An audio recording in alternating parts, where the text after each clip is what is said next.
Chlamydia, the hidden threat, chlamydia and your health.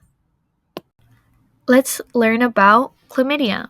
What is the specific microbe that causes chlamydia? It is called Chlamydia trachomatis. What causes it? Chlamydia is caused by a bacteria called Chlamydia trachomatis. Once inside the body, these bacteria infect cells in areas like the reproductive system, eyes, or throat. They live and multiply inside the cells, damaging them and causing inflammation.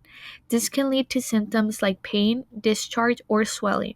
If untreated, it can cause serious problems like infertility or long term pain, especially in the reproductive organs.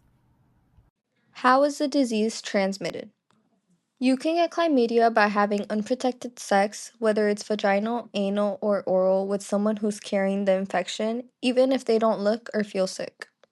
In some cases, you can get chlamydia by rubbing your eyes with infected fluid. Mothers with this infection can also pass it on to their babies through vaginal birth.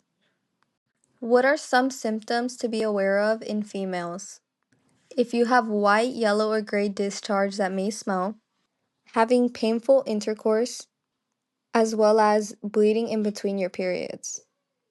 Continuing on, symptoms to be aware of in females: increased need to pee, pain or burning sensation when you pee, pus in your urine, painful periods, dual pain in the lower part of your abdomen, itching and burning in and around your vagina.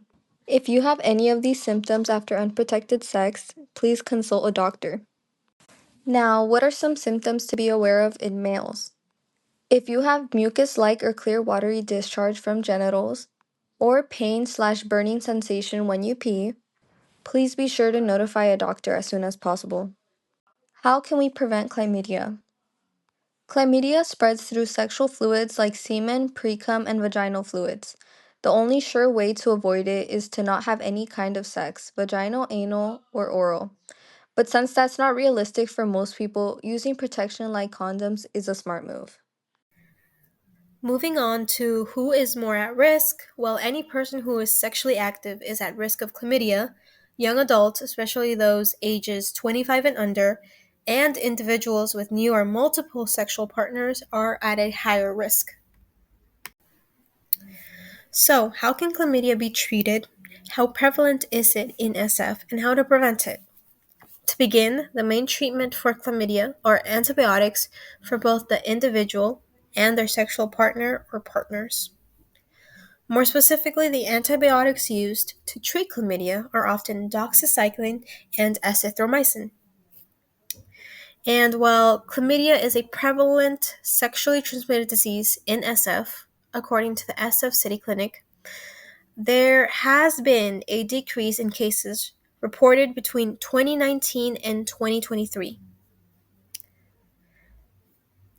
To prevent it, in SF, individuals or people can have or do regular screening, have safe sex, meaning the use of condoms, or, very, very important, have access to healthcare.